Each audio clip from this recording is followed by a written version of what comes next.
Anderson tells me he's the one who called Keith Urban and told him he should write a song about looking good in your shirt. You look good in my shirt. That's the name of that song. I gotta write me a country tune. This morning we've got the mayor in studio. We've got the city administrator. So unfortunately, I have to be on my best behavior today. And Mayor John Jasinski, City Administrator Brian Anderson in studio. We appreciate you're agreeing to do this, Brian. I know we've been talking about getting some city officials on the airwaves on a more regular basis. And this is pretty cool. Good morning, Gordy. Thank you. Yes, it's a pleasure to be here. Appreciate that. I'm looking forward to visiting with some of the officials we haven't had on the air in the past. You know, like Director of Public Works or some of the departments that we haven't had. We have Paul Panonsky on fairly regularly because obviously Parks and Rec, a lot of people interested in that. We've had Elaine James on from the library, but some of those other department heads we have not had. I'm looking forward to that. Yes, we can definitely get those on, and hopefully we can do this on a monthly basis. Yeah, I'm looking forward to that. Well, Mayor, what do you think? I think, as you know, Brian said, it's great. I didn't realize it was Brian's first time, so we'll make it easy for him because you always do such a great job doing this. So, but I enjoyed it. It lets people know what's going on. If they have questions, they can call in. Obviously, I like to let people know what we're doing, what we're thinking about, and what's on the city council's agenda these days. So we're happy to do it, and happy to do it whenever you want us. Yeah, that's kind of the idea, is to let it be more open to city of people to call in with any question you might have. So I'll give you that phone number. It's 33. What is the phone number? 334-0061. 334-0061.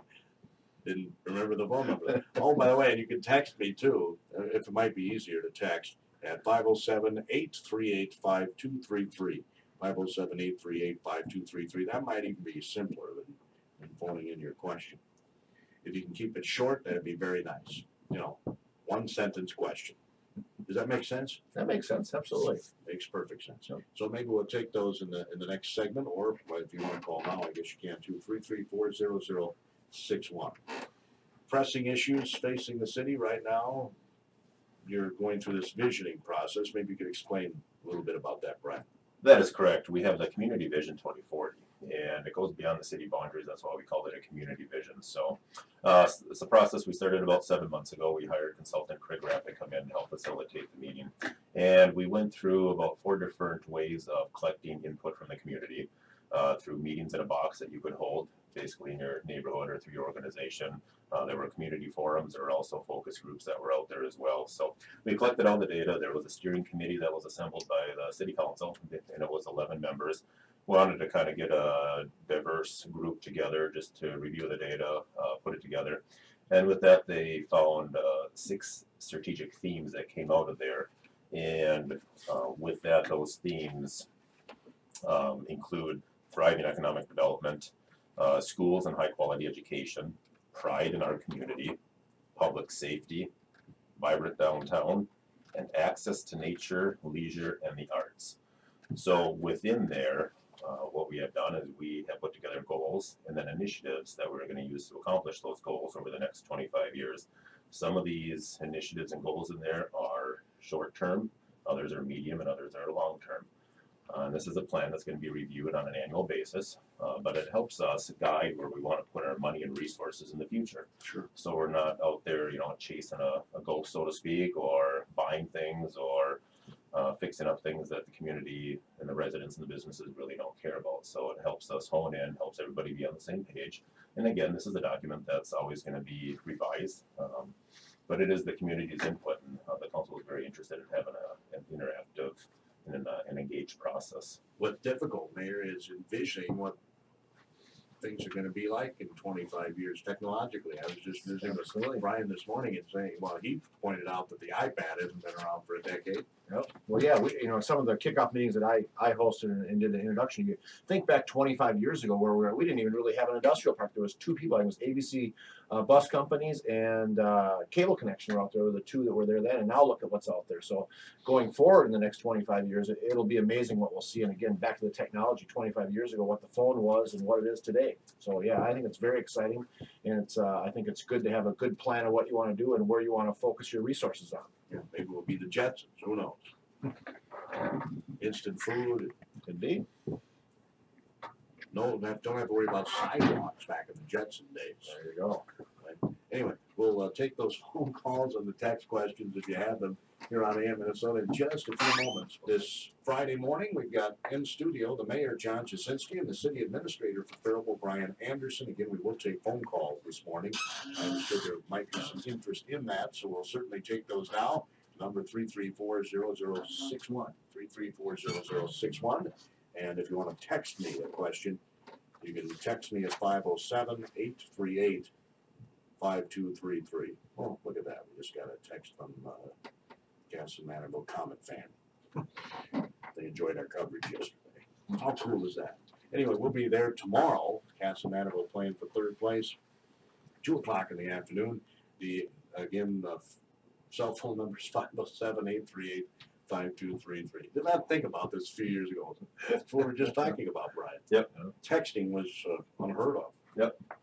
Texting. Now social media altogether. Yep. Yeah. For that matter. So how does that factor into all of this planning, visioning for the future? You got to take some of that into account, don't you, or not?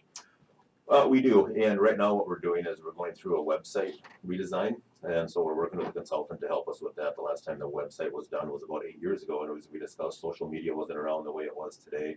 Probably web streaming wasn't around the way it is today. Taking information and comments and concerns from citizens wasn't as easy to do back then as it is today too. So we want to get out our information. We want to make our website more functional. We want to have people the ability to come on.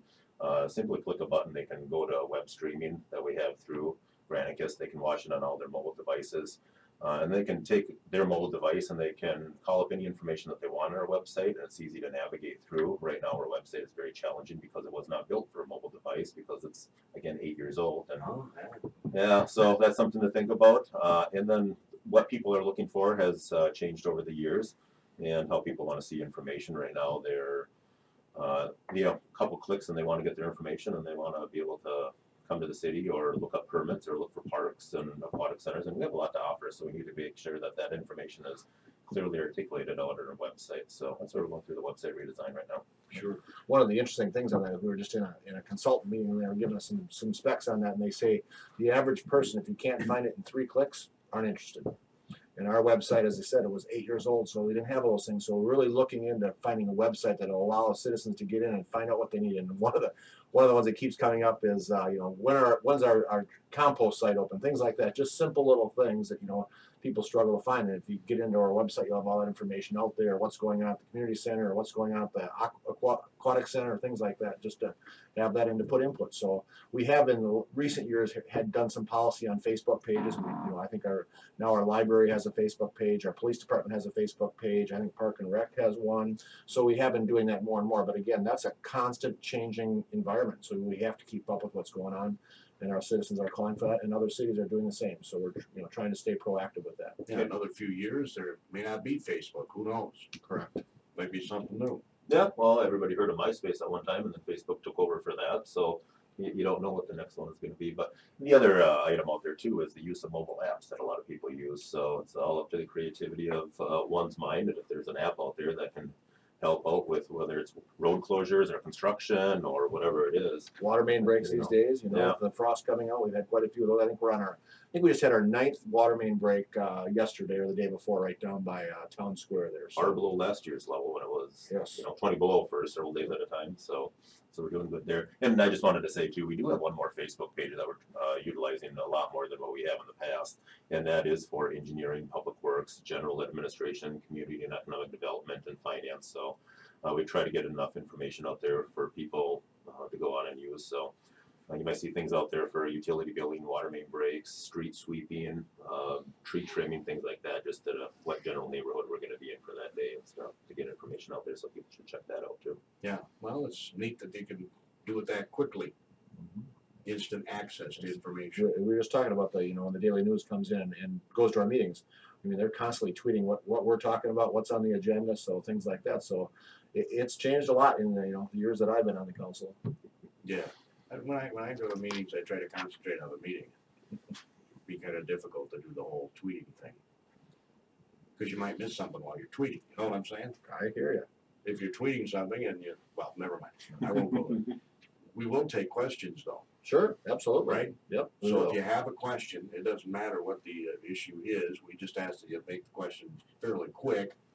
The number is 334-0061, and if you want to text it, if you don't want your voice on the radio, the number is 507-838-5233. 507-838-5233. So if you want to do that, you can certainly do that as well and ask your question. Gordy, can we just, we were talking about the visioning thing. I just don't want to miss it. It's kind of a good opportunity. We had a great steering committee in this whole visioning project, and a lot of extra time went in by community members. So if I can just go through the list of names just to give them accolades for helping out, and this is an important thing that's going to go 25 years in the future. So, and they spent a lot of time. So Father Henry Doyle was involved, Rod Gramsey, Peggy Kylan, Tony Langerud, Milt Plaisance, County Commissioner, ex-County Commissioner, Dr. Mike Ritchie, Tom Spooner from the Planning Commission was involved, Steve Underdahl from the City Council, Chad Wolf, and then Troy Zabinski, as well as myself and Brian have been involved, and Peter Waldock, our staff, and David Wanberg, and lots of others have been involved in the meetings. But really the steering committee put a lot of work into taking all the information, trying to come up with a vision for the future. So I want to thank those individuals. It was a lot of extra time on their part, so thank you to them. Were they chosen? Did they volunteer? How'd that work? We through a kind of a visioning, or not a visioning, but a planning process. We kind of try to come up with some names that kind of represented different areas. The churches and the business community and the schools and education, those things. So we came up with a lot of names, and some of those names you'll see that kind of always are involved. But we came up with a group that we thought, and then went to those members and asked if they're involved or if they were interested in doing it. And I don't think we had anybody say no was the nice thing. So I think there's a couple that had some commitments that they couldn't do it, but overall we've had very good response from those folks. So you guys are young. I'll be 81 in 25 years. I think I'll be retiring by then. So, well, maybe not, but I'll be gone. Gone? What do you mean gone? Well, gone from, I'll be retired. Let's not say gone, but I'll be retired. Well, how old will you be in 25 years? 73. Oh, you're a young buck. What are you talking about? I'll be 81. Can you imagine that? 81. You'll probably be still doing AM Minnesota. Oh no, I just said on my post during today's show I will not be hosting AM Minnesota when I'm 81. They won't. I won't want me here.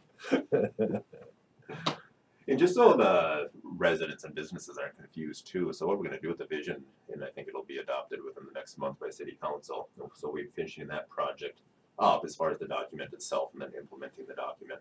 We're going to roll right into our comp plan process. A comp plan is something that cities do every year. It's kind of a land-based map and guiding document as well too. So they do that every 10 years, like I said, even though that part looks out 20 years.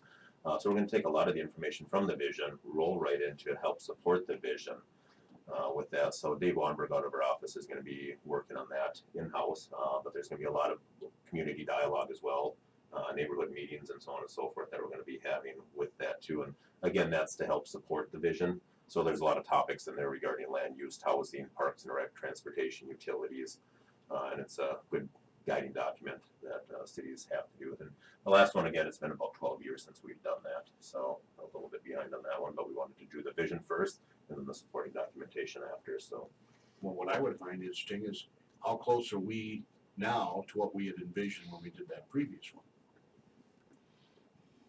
Yeah, I You know don't what I'm saying? Correct. I don't even know if the visioning was done that, this type of process was done. I mean, they have the comp plan that went out there, but I don't think that I've ever seen a visioning process that what we're doing. But, what we as a council heard is we really want to know where we're going to go in the future and what's important to us. So I think this will be important in the future. I haven't seen any visioning that was done 25 years ago. Because like I say, there's just, I don't know how you even can go that far out. 5-10 years I could maybe see, but 25 years, that's a long way out. well, and a vision too is a 30,000-foot document. So as we take a look, some of the major themes might be for economic development, taking a look at a technology or business park. So maybe we need to expand in that area to invite more businesses and stuff in. It doesn't say exactly what that's going to look like. So if it's something that we're either going to do now or in 10 years, obviously the planning that's going to go into that in 10 years will have to adapt to the current technology, the current information that we have at the time. And again, too, there's a lot of information that helps in addition to that. So if we're going to build a park, or if we're going to expand some resources that we currently have in the city, there's retail trade analysis that's out there that we can get from the Department of Revenue per se. The U of M can then take that and they can tell us exactly, and they happen to have the document here, exactly maybe where some of the areas that we need to build upon are, and then those that we currently have enough on. So it shows here that we have quite a few grocery and food stores in the city, but maybe we need more building material type stores. So as we're taking a look and we're providing or developing policies based on what the vision is, we can take a look at this specific data, and that'll help guide us too. So we don't go after something that we currently have enough of just because somebody came to town or somebody thought it was a neat idea. Sure. In the area of economic development, how specific is this document? Again, it's a 30,000 foot, it's a guiding document. We realize that there's a need for more industrial and commercial property out there. So that's one thing we're going to take a look at. And again, technology changes. So now we have fiber and broadband out there. Well, how good is their infrastructure? That's a new utility that wasn't out there in the past. But yet, that's what you're going to have if you want to be competitive, if you're going to want better jobs and more jobs out there. So that's a tool out there that DEED can help us with, and Greater Minnesota Coalitions can also help us with in defining that. Yeah, I was shocked to see, I saw a report recently that showed that we don't have coverage over our entire community in terms of internet service. Certain areas, correct. And actually, just on council's agenda last week was one of the carriers here is looking to install 2 antennas downtown. Again, they'll pay the city a fee, and they will put up their antennas in downtown because of the buildings and how how the signals go. It'll be better for downtown coverage, and again, that'll probably go to broadband at some point. But allowing them to put up 2 antennas, they pay us a fee, and we provide our residents a better service. So that's something that we obviously will. It's pretty tough to turn that one down. So we approve that, and that will go ahead. The other thing, focusing on the jobs that Brian mentioned, in those visioning meetings, what a strong concern or what the citizens want is higher paying jobs. And I think Faribault struggle with some of those industries that are lower paying jobs. So obviously when a company comes to town, and that's the first thing we as a city and the Economic Development Authority will look at is, what are the wage rates and things like those, and what type of jobs are they. So that's important for us to look at the new industry that comes in with higher paying jobs, but we also have to support who's already here. So odds are the most you're going to see is local companies expand. Getting a new Sage and things like that actually started here in town, but getting somebody from completely out of the area to come here is much more difficult than having a company like Faribault Foods expand or something like that. So we need to weigh both those areas of new companies that can come to town that will try and entice, that have good paying jobs, and we also want to see our local businesses thrive and expand. So that's something that I believe is important, and through this visioning process, everybody else believes the same. Wi-Fi available in all the city offices? Yes. And we just put in additional Wi-Fi in the police department for the EOC area and out of Public Works as well. And the library currently has Wi-Fi. If the hours are limited, you can still sit out in the parking lot and use the free Wi-Fi service out there. And we're looking to see if we need to expand Wi-Fi service out in the western part of the city as well to help out community members. Right, because that's another area that wasn't even thought of a decade ago or less. Correct. Isn't that amazing when you think about it? We're living in quite a time. Yes, we are. They're having them rather rapidly. Yeah. What would you have thought if somebody came to you 25 years ago and said we need to expand Wi-Fi? You wouldn't have known what it was, right? And that's back when you had bag phones. Yeah, bag phones. Yeah, remember that? It's funny how, and I use that as an example in this vision process. Look what your cell phone has done in 25 years. Sounds good. Well, it's I mean, everything. You can watch the NCAA tournament on there. You can see what the Faribault Daily News is publishing about what the city council is doing. You can watch this broadcast on there. From what I understand now, you're doing. So I mean, there's so many things that have changed. Back 25 years ago, you had a bag phone. All you could do was call somebody. And look where it's brought us now. So think again, 25 years in advance, what we're going to be talking about in 25 years from now. Man, I was at Cape Canaveral when I was on vacation in late December, and they mentioned the fact that we stood in they have a replication of the mission control room when man landed on the moon. Oh, sure. Your little smartphone has more capacity than all that equipment in that room. Just blows my mind. You get a lot of free publicity out there. So as we're putting new antennas, Verizon is the one that wants to do the deal with downtown. So as you have these big community functions downtown, and everybody's taking pictures and sending it on Facebook, and on average, not only is it's about 1,400 people that will see that picture by the time it's all done, because everything is connected on Facebook, if you will. So that's a lot of free advertising. If somebody else sees that, what a great time, and all the festivities going on at Faribault, you can't buy that kind of advertising. So allowing us to have the Wi-Fi capability gets that information out there. Well, actually, you could buy that kind of. Well, why? If it's free, why buy? But I I know what you're saying. He's still going to plug advertising. Well, no, Right? it's true. Remember where you're sitting. Mayor John Jasinski, City Administrator Brian Anderson in studio here this morning. Continuing in the economic development, you know, we probably had this discussion before, Mayor, but, you know, you look at our interstate and how many cars travel by Faribault each and every day on that interstate, and that's an area where we could really grow too, is out by the interstate with businesses. I know we want a viable, vibrant downtown. There's no reason why we can't have both, is there? No, not at all. And that's why the themes out of the 6 of them, you know, one is specific to the downtown and the other is specific to the economic development of the whole community. And again, you know, there's a lot of gray area, a lot of crossover, but no, the whole city together needs to work. And then underneath that too, you have public safety is another one. Obviously, you want a safe community and people to feel safe when they're in or visiting the city of Faribault. So they all work together, and that's important to know. And just an example, so in an industry that wants to locate out on the interstate, okay, so they're going to come to town, move town, and what we as a city, or what I would like to see as a mayor, is have those employees and executives live here in town. But what they'll do is they'll drive through the town, they'll see what the town has to offer, and they'll drive through downtown, they'll drive through the parks and all those things. So all those things that we do as a city to provide all those amenities is important to them to locate here. So again, you know, you look on the freeway, and I think Sage is a billboard for industrial development in Faribault, because you drive by and you see those buildings. But you want your employees to live here in town, so they want all those amenities of a nice downtown and all those park and recs and trails and all those things. All right, we do have a listener on the line. Good morning. You're on AM Minnesota. I'm enjoying your talk today. But listen, I hear that they're planning on repairing the security bank clock, but I understand it's going to be missing its time. And, you know, a clock without its time is like a poem without its rhyme. It needs to have its time.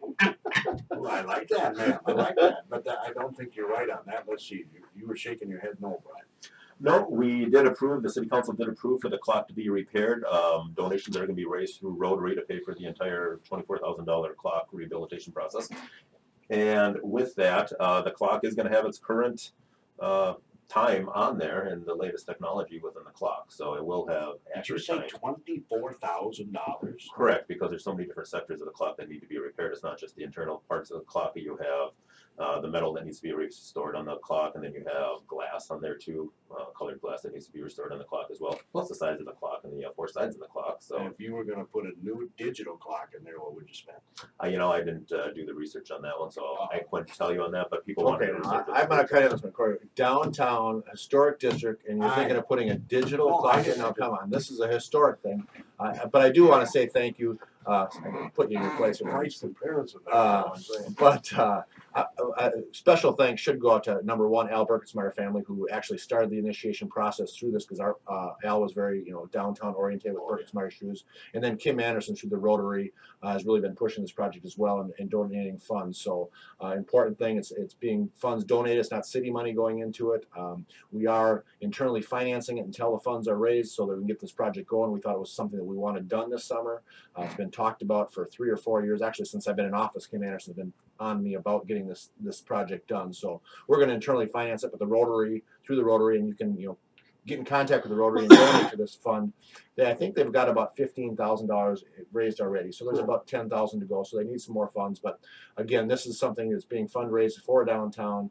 The other project was going is also the Tilt the World car that we put in the front of the Burketsmeyer building as well, and that's being done by donated funds. So it's nice to see the community come together to put some of these things in downtown, because going through this visioning process, people really do think a thriving downtown is important. So it's good to see all these events and things go towards that. And with new Main Street director and tourism, all these things going on, it's important.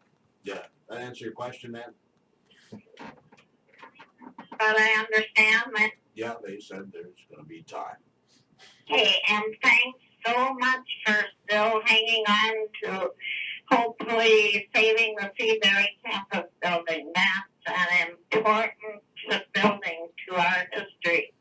My mom and dad were married in the chapel era.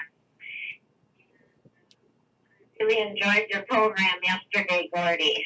Okay, well, thank you. I appreciate that. You have a good day. Thanks for calling. I certainly appreciate that. I don't know. You guys don't have anything to do with Johnston Hall, do you? Not at this time, no. That's ownership is under limit. Right. That's correct. I think that's what she was touching on. And if you have a question, the number here is 33400. Oh my gosh, I only got a little over a minute left, John. And I just got a text. Okay, what'd they say? Actually, the question was not about time, but the chime. Actually, the chiming of the clock. Oh, I thought it was time. So I just want to verify that. I actually got a text from Councilmember Racek said that she was saying chime and not time. So I don't know on the chime portion, to be honest. No, I haven't heard about that one before. You didn't know they even had a chime. No, I did not know that it even had a chime. So So most of us aren't old enough to remember that. it's a good question. Because that clock's been out of kilter Technology right for there. quite a while. Yeah, you got a text there from a fellow councilman. Well, I don't think we've got enough time. Speaking of time, Or chime. well, we don't have any chime. I know that. To talk about sidewalk issues, but maybe we can talk about that some other time. How's that? Sure. Have us back anytime you want, Bert. Does that sound good, Brian? Absolutely, thank you. Because I know there's some question about some of that in the sidewalk policy. It's been kind of nice to go over some of that information anyway and get the information out. That concludes today's edition of AM Minnesota. We've run out of time.